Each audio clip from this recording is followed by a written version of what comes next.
नमस्कार दोस्तों, मेरा नाम है मीत उपाध्याय और आप सभी का स्वागत है आत्मनिर्भर चैनल मैनेज बाय पीएमसीए में। दोस्तों, आज मैं आपके लिए लेके आया हूँ एक अमेजिंग वीडियो जिसका नाम है फार्मिंग एंड इट्स टाइप्स। जी हाँ दोस्तों, आपने बिल्कुल ही सही सुना, फार्मिंग। आप सभी ने अपने लोअर स्टैंडर्ड्स में फार्मिंग के बारे में डेफिनेटली वंस तो स्टडी किया होगा, लेकिन ये कहना बिल्कुल ही गलत होगा कि फार्मिंग जो है वो सिर्फ लोअर स्टैंडर्ड्स की टॉपिक है, क्योंकि 6th, 7th, 8th में तो सही बल्कि 9th और 10th में भी साइंस में पीछे के जो कुछ चैप्टर्स हैं उसके अंदर एनवायरमेंटल स्टडीज़ के रिगार्डिंग कई सारे चैप्टर्स दिए हुए हैं। और आप अगर इसे अपने फ्यूचर पर्सपेक्टिव या फिर करियर पर्सपेक्टिव से लेते हो तो अभी के सिनेरियो में ये बेस्ट ऑप्शन हो सकता है और ये वीडियो आपके लिए एक बेहतरीन साबित हो सकती है। दोस्तों, आज की वीडियो में मैं आपसे बात करने वाला हूँ फार्मिंग के टाइप्स कि जो इंडिया में और वर्ल्ड के कई सारे कोने में यूज़ किए जाते हैं या फिर उसे डेली बेसिस पे उससे कई लोग रोज़ी रोटी कमाते हैं। दोस्तों, बात करते हैं अगर इंडिया जैसे नेशन की, तो इंडिया एक डेवलपिंग नेशन है जहाँ पे फार्मिंग उनके लिए बहुत ही ज़्यादा मायने रखता है, क्योंकि इंडिया के अंदर आज भी सेकेंडरी और टर्शियरी सेक्टर से जितनी एम्प्लॉयमेंट नहीं आती है उतनी प्राइमरी सेक्टर से आती है।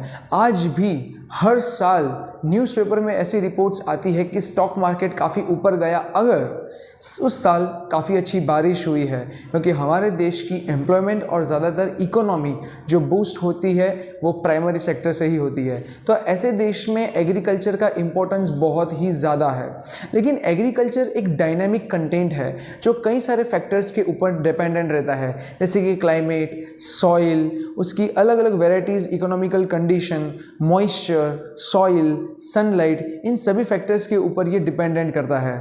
So guys, I am going to talk about the types of agriculture that are practiced in world and even in India.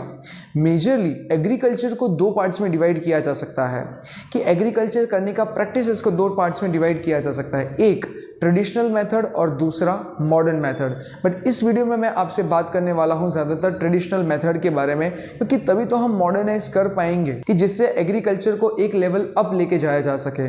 तो दोस्तों, शुरुआत करते हैं सबसे पहले एग्रीकल्चरल के टाइप्स की। तो दोस्तों, ट्रेडिशनल फार्मिंग में सबसे पहला टाइप जो आता है वो है सबसिस्टेंस फार्मिंग। ये वो फार्मिंग है कि जिसके अंदर कोई कमर्शियल क्रॉप्स ग्रो नहीं किया जाता, ना तो बाजार में बेचने के लिए कोई क्रॉप्स ग्रो किया जाता है, यानी कि इसे एक लिमिटेड एक्सटेंट पे ग्रो किया जाता है जिसमें सिर्फ और सिर्फ अपनी फैमिली को जितना सफिशिएंट है उतना ही ग्रो किया जाता है। इसमें कोई एक्स्ट्रा क्रॉप्स नहीं ग्रो किए जाते जिससे हम एक्सपोर्ट करके ज़्यादा पैसा अर्न कर सके। इसके कई फीचर्स हैं, जैसे कि small capital, mixed farming, limited use of agrochemicals, unimproved variety of crops and animals, no surplus yield of a cell, use of crude and traditional tools, small scattered plot of land। दोस्तों, ये सारे के सारे हैं features जो generally इस farming type में हमें देखने को मिलते हैं, जो कि एक ट्रेडिशनल फार्मिंग का टाइप है। इसे कौन से देशों में ज़्यादातर अप्लाई किया जाता है? जनरली ऐसा देखा गया है दोस्तों कि जो देश ज़्यादातर डेवलपिंग है और रूरल एरियाज़ जहाँ पर सबसे ज़्यादा है वहाँ पर इस टाइप का फार्मिंग प्रैक्टिस किया जाता है। अगर हॉटस्पॉट एरियाज़ की बात करें तो इसमें रहते हैं southern part of Asia, southern western part of Asia and south eastern part of Asia. इन जगहों पे ये फार्मिंग सबसे ज़्यादा प्रैक्टिस किया जाता है। लेकिन सबसिस्टेंस फार्मिंग जो है दोस्तों वो एक मेन टाइटल है। अगर आप इसे फर्दर डिटेल में स्टडी करना चाहें तो सबसिस्टेंस फार्मिंग को फर्दर 4 टाइप्स में डिवाइड किया गया है, जिसमें से नंबर फर्स्ट है शिफ्टिंग एग्रीकल्चर, सेकेंड है प्रिमिटिव फार्मिंग, थर्ड है नोमैडिक हर्डिंग एंड फोर्थ है इंटेंसिव सबसिस्टेंस फार्मिंग। आइए देखते हैं इन सभी को बारी बारी से, क्योंकि इन सब के बीच में बहुत ही थिन हेयरलाइन डिफरेंस है, लेकिन वाकई इसमें कई सारे डिफरेंसेस है और कई सारे फीचर्स इसके हमें पता होने चाहिए।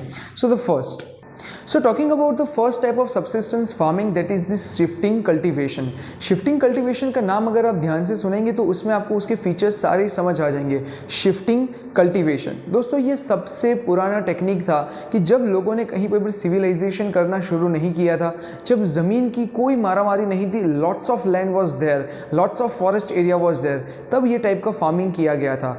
ऐसा माना जाता है कि सबसे पहला टाइप ऑफ फार्मिंग शायद यही, यानी कि शिफ्टिंग एग्रीकल्चर, शिफ्टिंग कल्टीवेशन ही रहा होगा। इसके मेन फीचर की बात करें तो बेसिकली यहाँ पर जो प्रिमिटिव मैन थे वो लोग फॉरेस्ट एरिया को क्लियर करते और उसी फॉरेस्ट एरिया के अंदर वो अपना एग्रीकल्चरल ग्रो करते। 2 to 3 ईयर्स एवरेजली वेरी करता है लैंड पे, बट एवरेजली 2 to 3 ईयर्स वो लोग वहाँ पर फार्मिंग करते और जैसे ही वहाँ की फर्टिलिटी एक बार लॉस हो जाती वो लोग तुरंत ही दूसरे पैच ऑफ लैंड पे मूव हो जाते थे। वो लोग उस लैंड का यूज़ तब तक नहीं करते थे जब तक वहाँ का बायोमास रिस्टोर नहीं हो जाता था, और वो लोग मैन्युअली नहीं करते थे, वो उसका बायोमास कंप्लीटली नेचुरली रिस्टोर होता था दोस्तों। तो ये सबसे पुराना टेक्निक है। इसके अंदर इरिगेशन के लिए भी ये लोग कंप्लीटली रेन पे डिपेंडेंट रहते थे। ज़रूरी नहीं है कि फॉरेस्ट एरिया कहीं ना कहीं कोई इरिगेशन एरिया के आसपास हो कि जिससे उन लोगों को वाटर का रिसोर्स मिले। दोस्तों ये लैंड जो है इसे एबंडेंट ही छोड़ दिया जाता था कि जब एक बार उसके ऊपर फार्मिंग कर ली जाए और फिर वो लोग दूसरी जगह पे मूव कर लेते थे। ज़्यादातर अमाउंट में कौन से कंट्रीज़ में ये प्रैक्टिस किया जाता है? एग्जाम्पल के तौर पे यहाँ पर सबसे ज़्यादा इसे प्रैक्टिस किया जाता है इंडिया के अंदर, इंडोनेशिया, सेंट्रल अमेरिका, मैक्सिको और मेजरली नॉर्थ ईस्टर्न इंडिया के अंदर। दोस्तों इसी फार्मिंग को अलग अलग देशों में और अलग अलग जगहों पे इसे अलग अलग नाम से जाना जाता है। जैसे कुछ जगह पे इसे मिल्पा के नाम से, तो हमारे इंडिया के अंदर इसे जूमिंग के नाम से, और कई जगहों पे इसको लडांग और ड्रेड के नाम से भी जाना जाता है। तो ये था दोस्तों हमारा शिफ्टिंग कल्टीवेशन। दोस्तों second type of subsistence farming की बात करें तो वो है प्रिमिटिव फार्मिंग। दोस्तों जब लोगों ने धीरे धीरे सिविलाइज्ड करना शुरू किया और एक जगह पे स्टे करना शुरू किया तब वहाँ पर लैंड की एक लिमिटेशन आने लगी, यानी कि अब उनके पास लॉट्स ऑफ लैंड नहीं था। इसीलिए यहाँ पर प्रिमिटिव फार्मिंग को एक दूसरा नाम दिया गया है स्लैश एंड बर्न। पहले आप इसको कंसेप्ट को ध्यान से समझिए। स्लैश एंड बर्न का कंसेप्ट बड़ा ही सिंपल है कि उनके पास एक लिमिटेड पैच ऑफ लैंड ही है और उसी लैंड के ऊपर उन्हें फार्मिंग करनी है। तो वो लोग एक क्रॉप ग्रो करके उसे हार्वेस्ट करके और फिर जो बचा कुचा उन लोगों का जो प्लांट प्रोडक्ट है उसे बर्न कर देते थे ताकि उसी की फर्टिलिटी ज़मीन के अंदर दब जाए और उनको जब दूसरा क्रॉप लेना हो तो उसकी फर्टिलिटी उन्हें वापस से मिल सके। ज़्यादातर अमाउंट में इंटेंसिव फार्मिंग के कुछ फीचर्स इससे मिलते हैं, लेकिन इनके पास लिमिटेड लैंड होने की वजह से ही वो लोग स्लैश एंड बर्न का प्रैक्टिस करना शुरू करते हैं। इसके अंदर टूल्स अगर देखा जाए तो ये ट्रेडिशनल टूल्स का ही यूज़ किया जाता था, जैसे कि आज की कंपेयर में ट्रैक्टर के कंपेयर में वहाँ पर बुल यूज़ किए जाते थे। और इरिगेशन की अगर बात करें तो रेन पे ही डिपेंड रहते थे ये लोग, और ऐसे कई सारे प्रिमिटिव मेथड्स का यूज़ किया जाता था। दोस्तों ये जो है इसके अंदर एक यूनिक फीचर, यानी कि प्रिमिटिव फार्मिंग के अंदर एक यूनिक फीचर हमें ये देखने को मिलता है जो बाकी फार्मिंग से इसे काफ़ी डिफरेंट दिखा देता है। इस प्रिमिटिव फार्मिंग में ट्रेडिशनल टूल्स का तो यूज़ किया ही जाता था, बट इसी के साथ साथ इसके अंदर कैटल रियरिंग भी शुरू हो गया था, यानी कि इसके अंदर डेयरी प्रोडक्ट्स देने वाले जो एनिमल्स हैं, काऊ, बफेलो और कई सारे एनिमल्स को भी पालना यहाँ पर शुरू कर दिया गया, जो extra source of income farmer के लिए यूज़ होने लगा। यहाँ तक कि हैंस को भी रखा गया कि जिसकी वजह से पोल्ट्री फार्म जो है वो प्रोड्यूस हो सके। तो ये एक यूनिक फीचर है प्रिमिटिव फार्मिंग का। अब ये कौन से देशों में यूज़ किया जाता है? तो ज़्यादातर ये यूज़ किया जाता है Africa, tropical south and central America and south east Asia के अंदर। ये सभी जगहों पे ये टाइप ऑफ फार्मिंग जो है वो सबसे ज़्यादा देखने को मिलता है। दोस्तों third type of subsistence farming की बात करें तो वो है नोमैडिक हर्डिंग। अगर आप वर्ड को ध्यान से समझे तो वो है नोमैडिक हर्डिंग। मैंने ये कहा कि लोगों ने जब सिविलाइज करना शुरू किया तब प्रिमिटिव फार्मिंग था, बट दोस्तों कई सारी ऐसी ट्राइबल फैमिलीज थी कि जो लोग हमेशा एक जगह से दूसरी जगह माइग्रेट करते थे just for the sake of occupation, यानी ये लोग कहीं पर सिविलाइज नहीं हुए, ये लोग हमेशा एक जगह से दूसरी जगह रहते रहे। अब इनका यूज़ हिस्टोरियंस ने इनको मैंशन करने के लिए अलग अलग जगहों पर इनका यूज़ किया हुआ है, यानी कि ज़्यादातर अगर इसको डिटेल में जाके समझे तो नोमैडिक हर्डिंग जो है इनके अंदर ये लोग कभी फार्मिंग तो नहीं करते थे, इनके पास ज़्यादातर रहते थे एनिमल्स, यानी कि ये लोग एक जगह से दूसरे जगह माइग्रेट करते अपने एनिमल्स की मदद से ही। इनके पास एनिमल्स में रहते थे काऊ, गोट, याक, कैमल, इन सबको ये लोग एक जगह से दूसरी जगह लेके चलते। लेकिन ये एग्रीकल्चर में क्या कर रहा है दोस्तों, ये अपने एनिमल्स को जब एक जगह से दूसरी जगह लेके चलते थे तो वो फार्मिंग के कंप्लीटली ऊपर डिपेंडेंट रहते थे। हालांकि वो डायरेक्टली डिपेंडेंट नहीं है बल्कि इनडायरेक्टली डिपेंडेंट है, यानी कि उनके एनिमल्स को प्लांट्स चाहिए और इसीलिए वो हमेशा ऐसे फार्मिंग के सर्च में रहते थे जो उनके फॉडर के लिए यूज़ हो। फॉडर यानी कि उनके एनिमल्स का खाना। तो ये जो फार्मिंग होती थी दोस्तों, ये होती थी नोमैडिक हर्डिंग, कि जो ट्राइबल फैमिलीज जो माइग्रेट करते हैं उनके एनिमल्स को खाने के लिए बहुत काम आती थी, उसे हम लोग कहते हैं नोमैडिक हर्डिंग। अब ये नोमैडिक हर्डिंग वैसे तो बहुत ही प्रिमिटिव मेथड है, लेकिन इसका जिक्र हिस्टोरी के अंदर बहुत सारी जगहों पे यूज़ हुआ है। जैसे एग्जाम्पल के तौर पे अगर आप अलाउद्दीन खिलजी का अकाउंट देख ले तो उन्होंने भी बोला हुआ है कि मार्केट के अंदर अपनी चीज़ों को बाहर से लाने के लिए बंजारा जैसे ट्राइबल फैमिलीज का यूज़ किया जाता था। अगर आप जहांगीरनामा देख ले तो उसके भी अंदर गुड्स की ले बेच के लिए ऐसे बंजाराज एंड ट्राइबल फैमिलीज का यूज़ किया जाता है। दोस्तों गुजरात के अंदर भोटियाज और साथ ही में गुज्जर्स जैसे कई सारी ट्राइबल फैमिलीज आज भी एग्जिस्ट करती है कि जो कि एक जगह से दूसरी जगह माइग्रेट करते हैं। अब हालांकि इस तरह का नोमैडिक हर्डिंग वर्ल्ड में और इंडिया में कहाँ कहाँ देखने को मिलता है, तो ये ज़्यादातर हमें देखने को मिलता है central and western Asia, India, east and south waste Africa and northern Eurasia.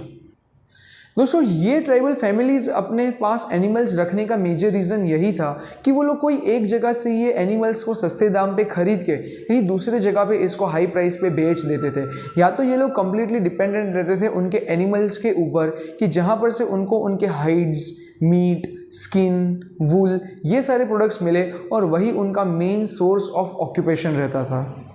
दोस्तों बात करते हैं fourth and the last type of subsistence farming कि जिसका नाम है इंटेंसिव सब्सिस्टेंस फार्मिंग। अब इंटेंसिव सब्सिस्टेंस फार्मिंग का मतलब क्या है, तो वर्ड को अगर आप ध्यान से समझिए, इंटेंसिव मतलब कि जब कोई एक ही जगह पे बहुत ही ज़्यादा बार प्रेशराइज या फिर कंटिन्यूसली वर्क जहाँ पर ज़्यादा किया जाए वहाँ पर ये इंटेंसिव यूज़ होता है। अब अगर इसको फार्मिंग के साथ अटैच करके देखें तो यहाँ पर भी ऐसी ही चीज़ है। जब लोगों ने ऑलरेडी सिविलाइजेशन करना शुरू कर दिया है और जब लैंड के लिए बहुत ही ज़्यादा झगड़े या फिर हम कह सकते हैं कि एक शॉर्टेज क्रिएट हो रहा है, जहाँ पर लोग बहुत ही ज़्यादा रहते हो लेकिन लैंड उनके एग्रीकल्चर के लिए बहुत ही कम हो, वहाँ पर इस टाइप की फार्मिंग प्रैक्टिस की जाती है। दोस्तों इंटेंसिव सब्सिस्टेंस फार्मिंग का सिंपल सा रूल ये है कि पॉपुलेशन ज़्यादा लेकिन ज़मीन कम, तो उस ज़मीन को हमेशा अल्ट्रा बिजी रखा जाता है, यानी कि साल भर में हमेशा 2 से ज़्यादा यहाँ तक कि 3 क्रॉप्स लेने का ट्राई किया जाता है। लेकिन फिर भी ये है तो ट्रेडिशनल मेथड का ही पार्ट, यानी कि ये इसे थोड़ा सा मॉडर्नाइज करने का तरीका ट्राई किया जा रहा है, लेकिन फिर भी ये आता है ट्रेडिशनल के अंदर ही, बिकॉज इसके अंदर इरिगेशन के लिए, बेसिक टूल्स के लिए, इन सब में आज भी डिपेंडेंट रहना पड़ता है बेसिक टेक्निक्स पे। यानी कि अगर आप इरिगेशन में बात कर ले तो इसके अंदर आज भी किसी पॉन्ड से वाटर बुलक कार्ट में लाकर इसमें डाला जाता है, यानी कि ये अभी भी वही पुराना टेक्निक है। ज़्यादातर अमाउंट में देखा जाए तो यहाँ पर कोई एक्स्ट्रा इनकम नहीं होता है, यहाँ पर जो ग्रोथ हो रहा है वो एक्स्ट्रा ज़्यादा अमाउंट में नहीं होता है, यानी कि इसे बाहर एक्सपोर्ट तो नहीं कर सकते, लेकिन लोकल कंजप्शन के लिए इसे डेफिनेटली यूज़ किया जाता है। और अगर मान लीजिए कि इंटेंसिव कुछ ज़्यादा ही अमाउंट में किया जाए और अगर आपके पास एक्स्ट्रा सरप्लस अमाउंट में क्रॉप्स बच भी जाता है तो आप इससे अपनी कमोडिटीज़ को एक्सचेंज करने के लिए यूज़ कर सकते हैं, लेकिन मॉडर्न की कंपेयर में इसका प्रोडक्शन लेवल बहुत ही कम है। दोस्तों इसी टाइप की फार्मिंग को जनरली माउंटेनियस रीजन में भी देखा गया है। माउंटेनियस रीजन के अंदर टेरेस फार्मिंग का टेक्निक का यूज़ किया जाता है, जहाँ पर ज़्यादातर अमाउंट में पैडी ग्रो की जाती है, और ये बेस्ट एग्जाम्पल है हमारा इंटेंसिव सब्सिस्टेंस फार्मिंग के लिए। दोस्तों अब ये फार्मिंग कौन से जगह पे यूज़ किया जाता है, तो वो है Asia, Philippines, India, south east and south west of Asia. इन सभी जगहों पे सबसे ज़्यादा पैमाने पे इस टाइप की फार्मिंग जो है दोस्तों वो प्रैक्टिस की जाती है। आई होप दोस्तों आपको ये वीडियो पसंद आया होगा। मैंने टेक्स्ट बुक के कंटेंट के अलावा कई सारा कंटेंट इसके अंदर ऐड किया है कि जिससे आप अपनी नोट्स बेटर वे से बना सकें, आप एक्स्ट्रा नॉलेज इससे गेन कर सकें और आप अपने आंसर्स भी इसे अच्छे से फ्रेम कर सकें। अगर आपको ये वीडियो पसंद आया हो दोस्तों तो आप इसे अपने फ्रेंड्स एंड फैमिली मेम्बर्स में ज़रूर शेयर कीजिए। आप अपने सजेशंस हमें कमेंट सेक्शन के अंदर कमेंट करके बताएं कि आपको ये वीडियो कितना पसंद आया, क्योंकि बहुत सारी रिसर्च और कई सारी मेहनत से ये वीडियो बनते हैं। तो हमें लाइक और हमारे चैनल को सब्सक्राइब जरूर कीजिएगा और शेयर करना तो बिल्कुल ही मत भूलिएगा। दोस्तों आप अपने सजेशंस हमें हमारे सोशल मीडिया प्लेटफॉर्म इंस्टाग्राम और फेसबुक पर भी भेज सकते हैं। दोस्तों thank you so much guys for watching this video and giving your precious time. जय हिंद, जय भारत।